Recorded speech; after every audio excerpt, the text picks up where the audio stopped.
GetGlobal, and we are good buddies with the global sake crowd. We care about the same things, we like the same things, and much like the three blind men touching the elephant, we just touch a different parts of the elephant than they do. So where their agenda is to make sense, or to help products make sense in foreign markets, we're here to help in international expansion in general. So we're sort of like a, I don't know, Amazon or Walmart of these issues. So we cover a huge swath of territory. It ranges from policy all the way into topics like this from time to time, as well as top risks and key markets. So I've pulled together some excellent people here to help us understand what is it that happens when these products leave your hands, right? Some of the government affairs challenges, comms challenges, the business development opportunities. And this is intel from the field that I'm hoping that we can all use to our benefit. So I will turn it over here to Melissa Blaustein. Please tell us a little bit about yourself. Absolutely. I'm the founder of an organization called Ally for Startups. We represent 40 different startup associations across about 30 countries, 4 continents, and we work primarily on making sure that startups' voices are heard in the policy conversation. As you can see, since a lot of people left for the policy conversation, this is the story of my life. It's so hard to get people in tech and startups to care about policy, but it is so important. And so I'm excited to be here, and I'm hopeful that we can have a great discussion about the implications of AI in the policy space. Yeah, it's all fun and games until someone says you can't do business in their country. Hi everyone, my name is Vishy Venugopalan. I am part of City Ventures, which is the strategic innovation arm of City Group. So our role is to actually promote innovation within City, and City is a large global organization, financial services industry, right? So it's by definition, it's large and it's in the financial services. So it's kind of the double whammy of conservatism. So we have to, our team's mandate is to sort of make trouble and promote innovation within different parts of the bank and sort of keep our eye on emerging technologies that are on the horizon that could be disruptive to the bank's core business, and sort of figure out how best to infuse these into the spirit of the organization. So I spend my time looking at startups. I'm on the venture capital team, so we invest in startups, and we also bring startups into City for commercial purposes. So we help them get City as either a partner or a customer.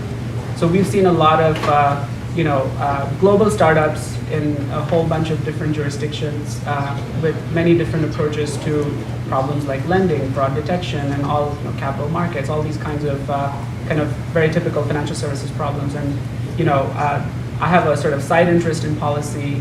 I geek out about it on the side, and I too think, as Melissa just mentioned, that it's very hard to get people in tech to really care about policy and regulatory instances, but I think as sort of AI advances and it starts to kind of eat software as a whole, it's going to be it's going to be very important to get these things right at the outset. And I'm Robert Pearlstein. I'm the Vice President of Global Business Development for SRI, the Stanford Research Institute. We're the guys that do a lot of things that you might touch and feel every day, but you never know it came from us. As an example, Siri for the iPhone was a project that we had done a few years back, and then spun that out into a company that was acquired by Steve Jobs. But also things such as, for those of you that have a Samsung Galaxy device, the iris recognition that you have on there was a project that I had done. We have lots of examples. To say in the area of AI, we've been doing artificial intelligence for probably about 4 decades or more. Both when it was up and when it was down. Now it seems to be back up again. And it'll be great to share with you some of the things that we're seeing globally in the market around artificial intelligence. We're doing projects in about 20 different countries.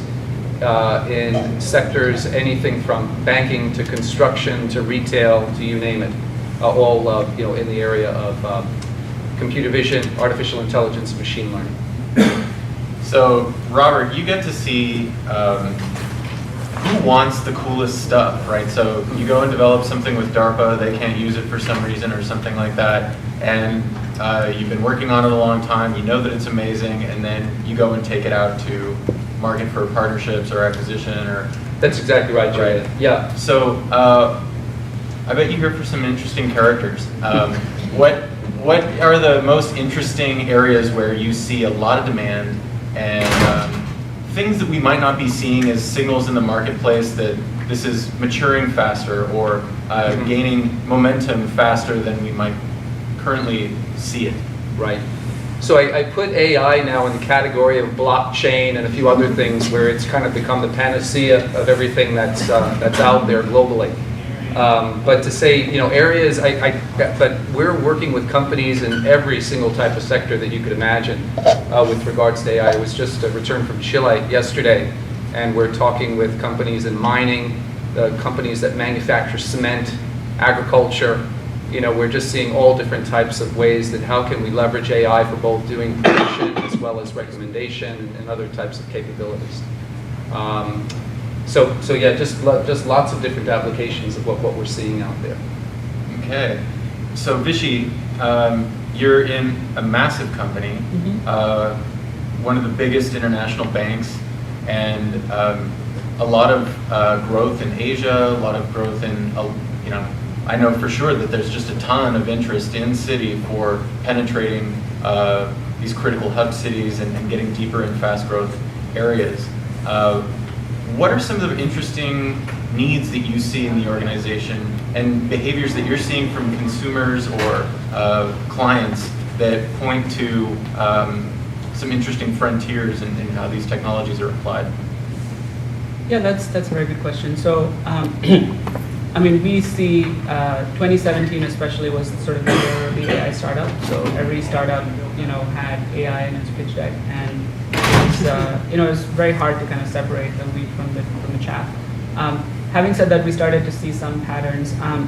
In general, we saw that AI was sort of very much hyped as the technology that would replace human beings and sort of take away jobs and all of that, which is a legitimate conversation, right? But in terms of sort of the reality, I think we saw that most of the cases were where AI was actually augmenting human capacity, right?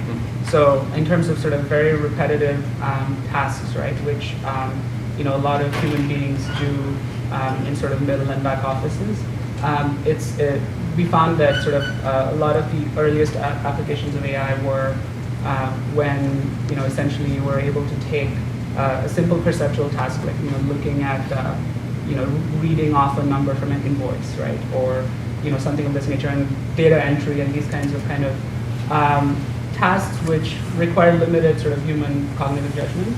A lot of these can be automated and leaving the human beings to actually focus on sort of more interesting or higher value tasks. Right? So by and large, so far, we haven't seen, certainly from internal applications, we haven't actually seen a lot of job replacement with automation or AI-related technologies. A lot of it has generally seen, it has come to pass that a lot of the technologies are enabling these kinds of groups to offer sort of better service, customer service, for example, or be more efficient with their work, and free up human beings to do kind of more human things, right, that were less automatable. So it sounds like it's mostly staying inside the building rather than pointed out at consumers either for...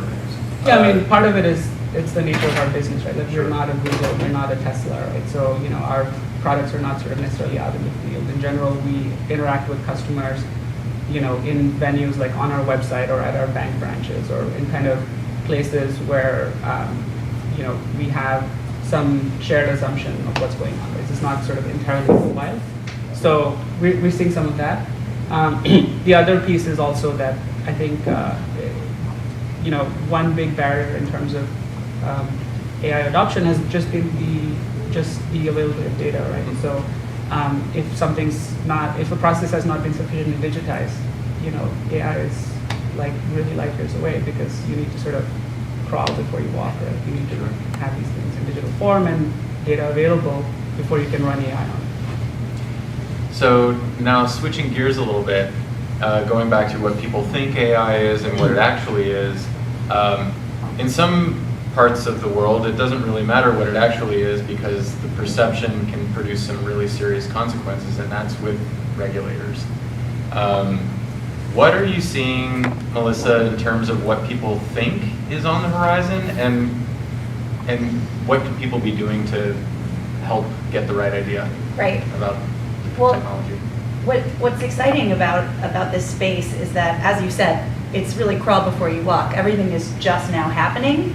And I think this is probably the first time I've ever really seen government try to establish policy for something at the same pace that it's being developed in this way. So there's a lot of opportunity there if you're willing to take the time to sit down and talk with policymakers and say, actually, the robots aren't coming for you. We're just trying to make this process of invoicing your company a little bit easier. But some of the things that I'm seeing are a real attempt to try to brand AI in a way that they can regulate it that will make sense for them. So a term that I see very often is the future of work, a task force on the future of work. And what that really is looking at is, how is AI going to impact our jobs, and what's that going to look like? And actually here in San Francisco specifically, the World Economic Forum opened an office that is focused solely on the future of work, which is basically asking questions about the implications for AI. And governments are really trying to catch up, but of course they've never historically been able to keep up with technology. It's always scrambling to try and get there as soon as possible. And so what we're seeing is they're putting out big calls. Like in Europe, for example, where we have several members and do a lot of work with the European Commission on the Digital Single Market, the European Commission has put out a big call asking innovators, what do you think we should do about AI? Help us come up with the best way to regulate AI and the future of work, which is one way to think about it, but when it's still evolving, it's difficult to try and regulate it. It's like how in the UK, as soon as the idea of self-driving cars came out, the UK government was reaching out to Google saying, hey, we want to regulate these, so what are they going to do? It's like, we don't know, we're just testing them now, we'll let you know when we figure that out. So there is still a big fear, but there's also for the first time a huge opportunity. And so those of you that did stay to be part of this conversation about policy and the implications of regulations for you and your business are really ahead of the curve. Because in particular, as you move from market to market, and there's a different set of regulatory constraints for each market that you're trying to enter, if you're willing to try and have a meeting with your member of Congress or with the European parliamentarian in the country that you're first going into, or I guess not in the UK anymore, but if you're going into London as a market, to try and really have those conversations about what your company is trying to do and why you're not just there to steal jobs, you're going to get ahead of the game and you're going to be better off. The one thing I've seen is that they really want to talk to people. They do. For one thing, this stuff is cool. They want to know what's going on too. They're curious like anyone else. And they want to hear it directly from the people who are making this stuff, what it can and cannot do. But I'm curious, in your experience, which side is more curious about the other? It depends on the policymaker. I would say government's more curious because they don't necessarily understand what it is, and startups are always, I deal primarily with startups, so not larger companies that have an established policy team and billions of dollars to spend on regulators, so it's more like small companies that are just trying to scale, and they're more interested in scaling their business, which makes sense, but I try to tell people, if you're global from the get-go as a startup, then you need to think about policy from day one as well, because if your product becomes illegal overnight, then you're really going to be in trouble. But I would say it's a balance, but policymakers are more interested in figuring out what things are and how they can regulate them than startups are about avoiding regulation. To actually add to that, I agree, that's been my experience too. And it's also partially because the tech industry has historically kind of shied away or sort of not really wanted to engage with government and policy regulators. It comes from sort of a lot of historical precedent, but also, which was because the tech industry was, in the 80s and 90s was doing its own thing off to its side and was creating, interesting companies and, making, a small number of people rich. But now that number of people has gotten much bigger, and software is eating the world. So sort of that means that sort of technology is creating greater and greater externalities, which means that And campaign contributions. yes. And so this is when technology is starting to affect more and more, where you can sort of, like press a button on your smartphone and get like dinner, right?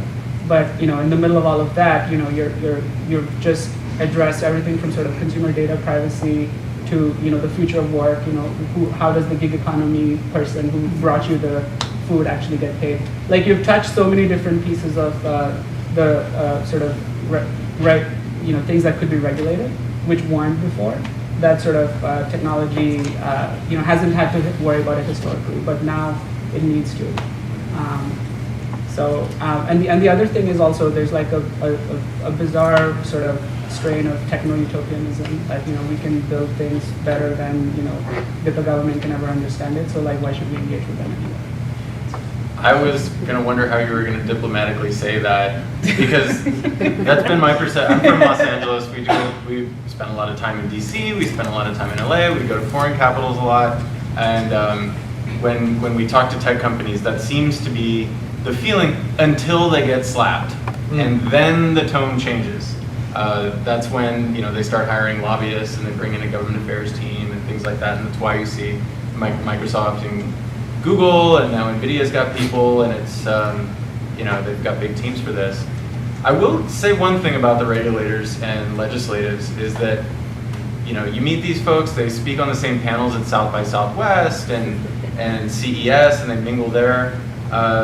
They're out, like, especially with like drones, I saw this a lot, was the FAA made a point to come out and hang out and spend time with people and understand before they came out with rules. So if they come around, chat with them.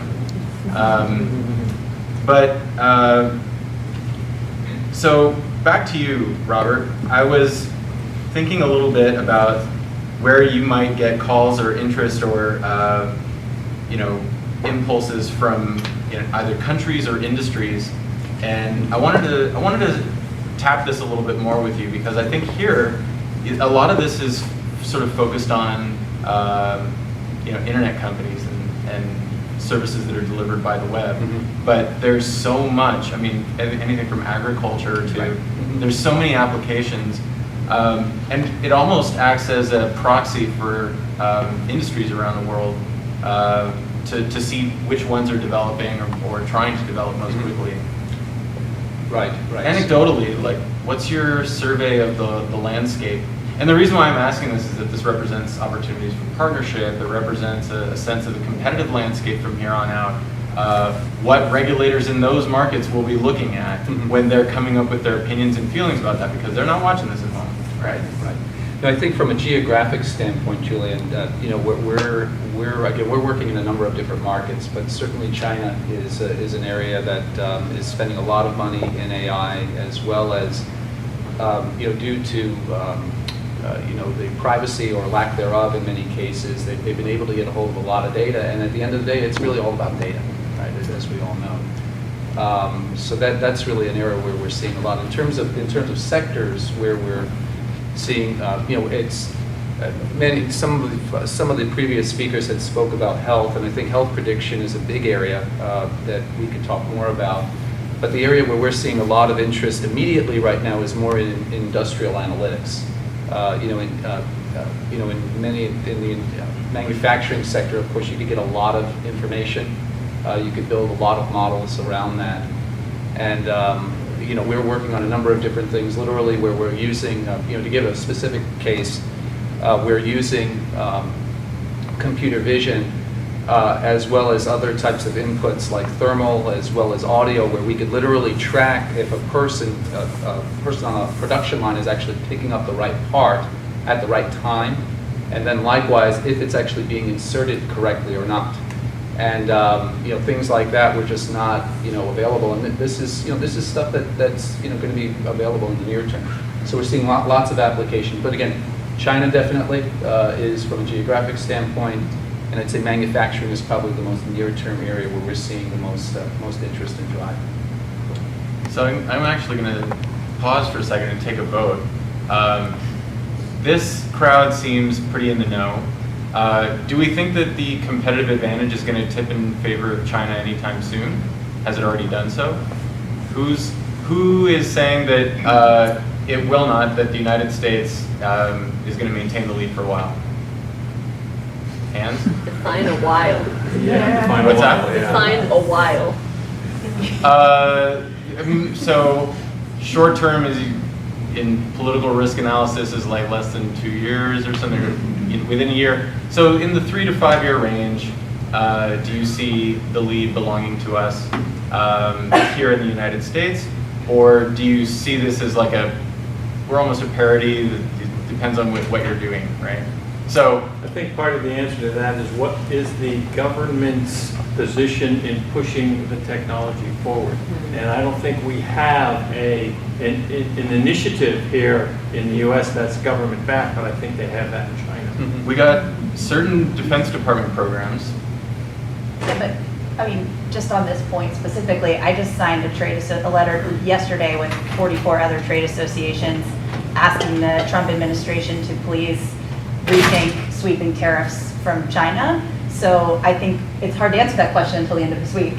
Right. I think a lot will be determined in the next couple of days, weeks, months in order to know. So who thinks that China already has the lead? Okay, wow. And who thinks that we're basically at parity and it Do you mean in AI or in everything? in AI? Oh, okay. No. We're at an AI talk. Come on now. So, there's plenty of things you can measure, right? But something like this, it's tough, right? Because, how often do we hear about? We hear about its uses all the time here. Some of the times we hear about. Let's see. What they're investing in, how much they're buying, and stuff like that. But it's still not. I don't know. I'd love to hear your perspective. It's hard to know, right? Yeah, so my perspective is that the U.S. is still in the lead, right? Okay. That's my feeling. But to put it into perspective, there are more PhDs that graduate from Chinese universities every year than college students that we have in the U.S. Okay. So just to put that into perspective. The second thing to put into perspective, though, is that there's also limitations in terms of education, in terms of creativity. And we do, here in the States, we do excel in the areas of creativity, which I think ties very well into work around technology and around, of course, art, AI, and things of that sort. So, but long term, probably China will do quite well, but I personally think that we're still holding our own here in the States. What do you attribute that to? Just a longer track record with this? I think that part of it is cultural. Again, I think that you have a greater level of creativity here in the States, Julian, and that ties very well into anything around software and particularly as it pertains to AI and other types of advanced technology. But long term though, again, there's a lot of money that's being invested and things will change. So I would agree with you on what you just said relative to where we stand. But my question about that is adoption.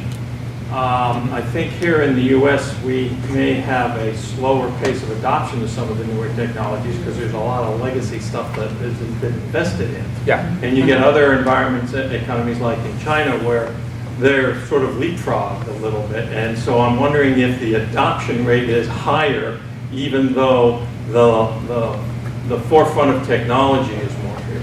No, I mean, again, I'm working with lots of companies in different sectors, like the automotive sector, we've mentioned that a few times. You've got all the big players, tier ones, OEMs, they're all jumping into this in a big way. If you go down the peninsula there, you're going to see innovation centers from, GM, Ford, you name it. So, again, I think that there's a lot going on. I agree with what you're saying about leapfrogging potentially, that there's a lot of legacy stuff here. But I don't feel that the U.S. companies are making any less of an investment say, than Chinese companies or others. And I think we're in some ways making a bigger investment in areas like healthcare and health prediction. Great, thank you. If I could just add a point to this conversation, I think from my perspective is political, the power of the politics in China. I think the will is a lot stronger than here in the US, and also human rights. So if I use one example that I always think about is during the SARS, back then, they built a hospital for 800 patients. Was it 10 days? It was incredible. And they fixed it. They quarantined everybody. So that always stayed with me, how fast they can move. And that's not necessarily asking people if they want to be quarantined. It's just you're quarantined. So I think we have to think about that. And their leader has just now got unlimited power. So I think if you put those two, and also this is an area where AI that's very analytical, which is to the point that you're making with PhDs. So this is where they can run very, very fast.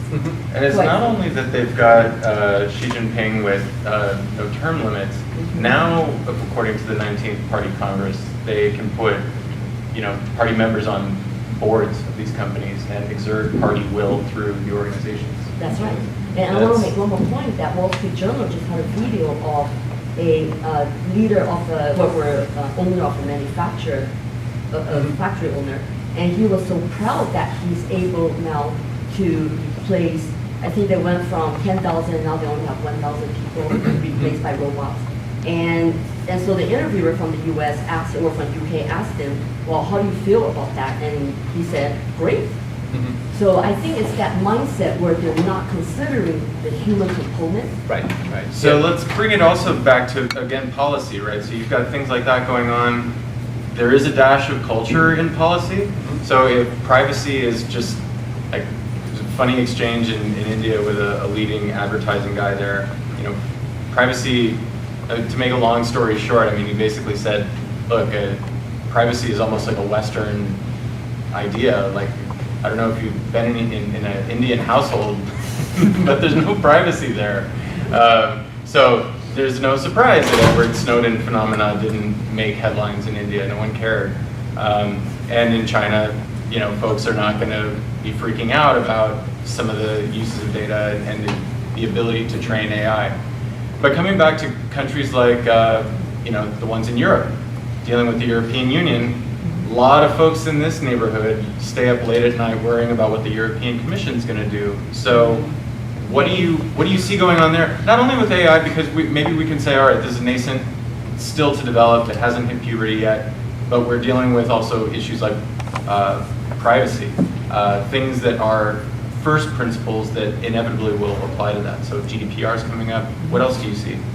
Well, GDPR is coming up in May, so if you have not yet thought about or looked into the General Data Protection Regulation, if you have any person on your email list who lives in the EU, you are technically under the GDPR required to let them know that you have their information and you're using it just to email them occasionally, or you have their information and they may at one time receive from you an invite to an event. We, as a not-for-profit association, have to comply with GDPR and send everyone on our email list in the EU, especially, it can't just be a mass email that says, don't respond to this email. It has to be very technical. And so people aren't aware of that, and there's even more coming.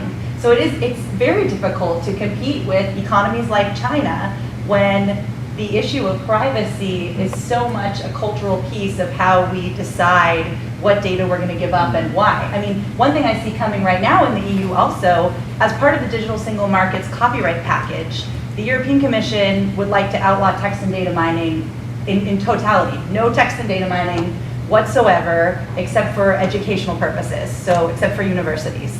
And actually I was at an EU event and I was listening to a policymaker talk about how great it is because he uses this new startup that lets him see what people are saying on Twitter and read sentiments. And I got up after him and I said, under your new proposed regulation, that's not allowed. So I don't know what you're hoping to have happen here.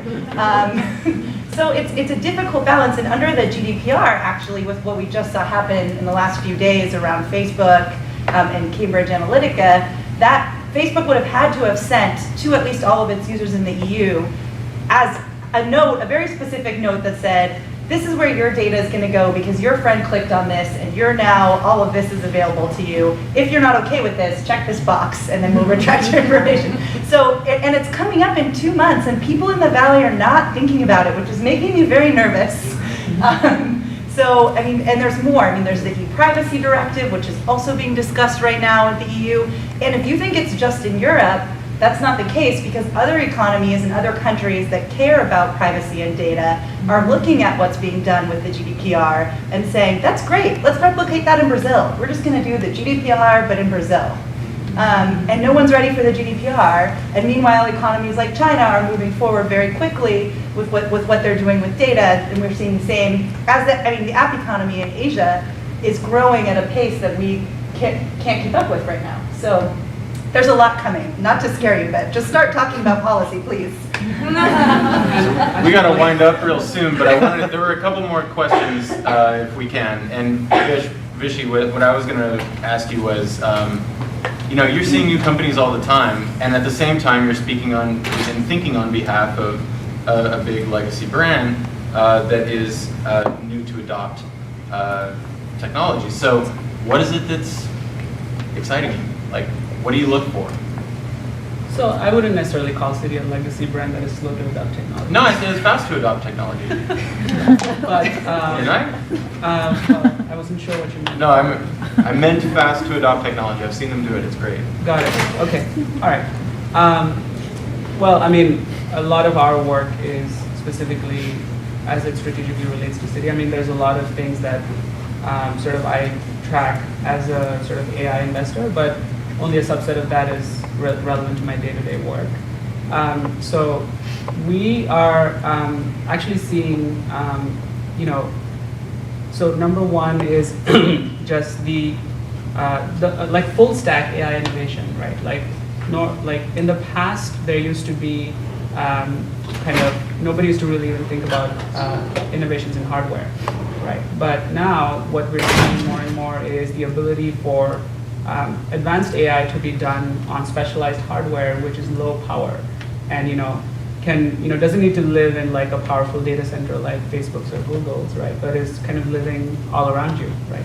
And because of these innovations in hardware, we're seeing some really interesting,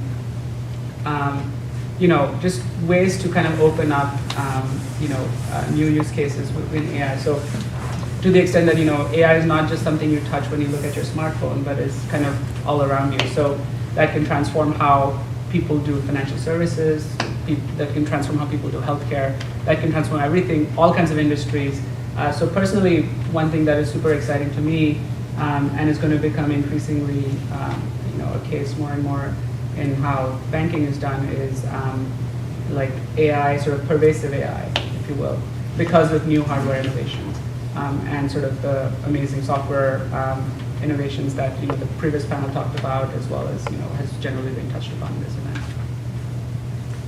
Excellent. Any final comments?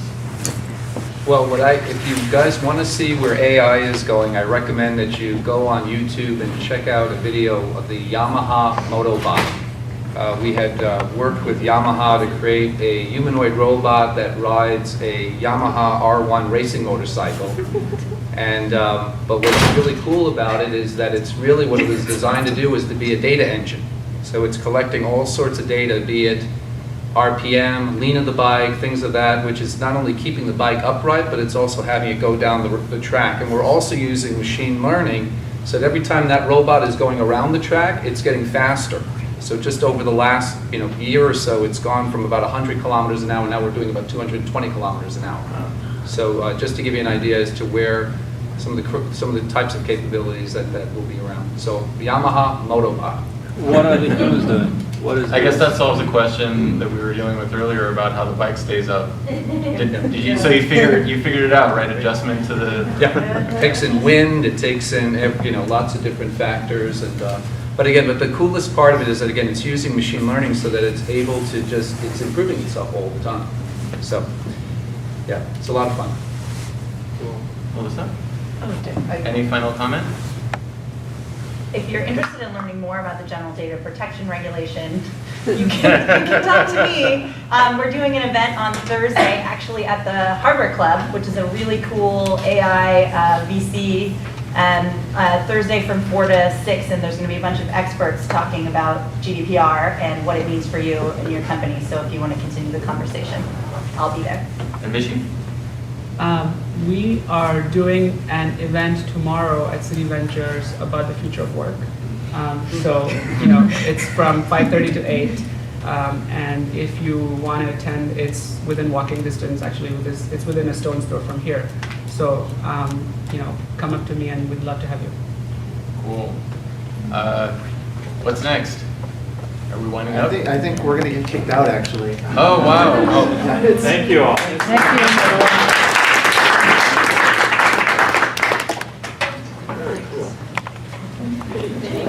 Oh, hey, thank you for this.